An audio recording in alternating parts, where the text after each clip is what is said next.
আপনাকে ধন্যবাদ। আপনার মাধ্যমে সারা দেশবাসী বিজয় দিবস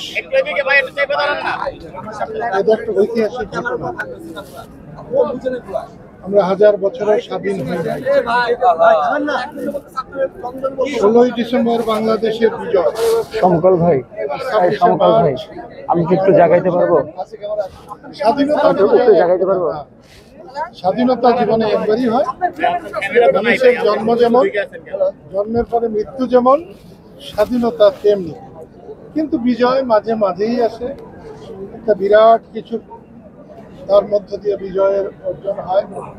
এবং 24 সালে জুলাই অগাস্টে সত্যি একটা জাতির একটা ঐতিহাসিক বিজয় এসেছে।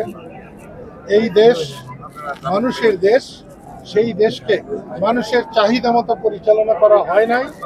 তার কারণেই মানুষের বিক্ষোভের কারণে বৈষম্য বিরোধী আন্দোলনে সফলতা এসেছে।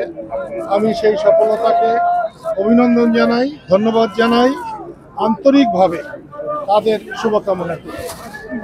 বর্তমান রাজনীতি কি বলবেন আপনি? বর্তমানের নির্বাচন নিয়ে কোনো বক্তব্য আছে কিনা? আসলে বাংলাদেশের স্বাধীনতা এসেছিল নির্বাচনের রায়কে অস্বীকার করার মধ্য দিয়ে।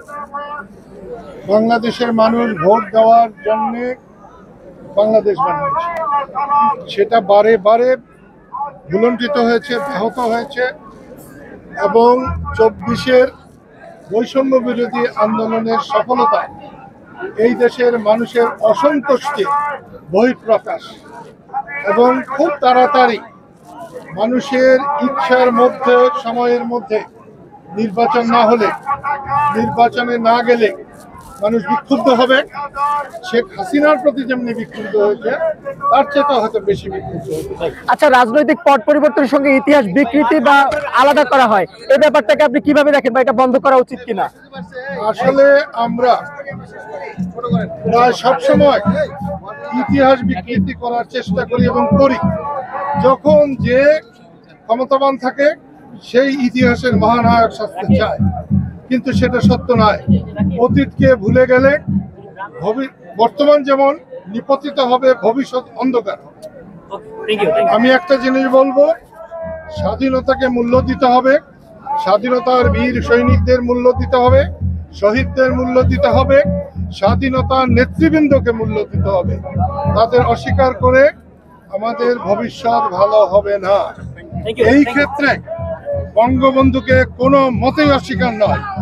এক্ষেত্রে আরো বলবো, সারা বাংলাদেশের অর্ধেকটা পুড়ে জ্বলে চারখার হয়ে যেত, কিন্তু বঙ্গবন্ধুর জাদুঘর পোড়া মানে অসভ্যতার শেষ সীমায় আমরা পৌঁছে গেছি। হালাকু খান, চেঙ্গিস খানেরা মিশর সভ্যতাকে ধ্বংস করার জন্য তারা মিশরকে জ্বালিয়েছিল। ঠিক তেমনি বঙ্গবন্ধু জাদুঘর পোড়া সবচেয়ে বড় অন্যায় হয়েছে।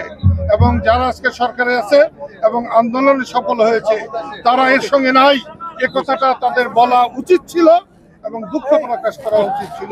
আপনাদের ধন্যবাদ।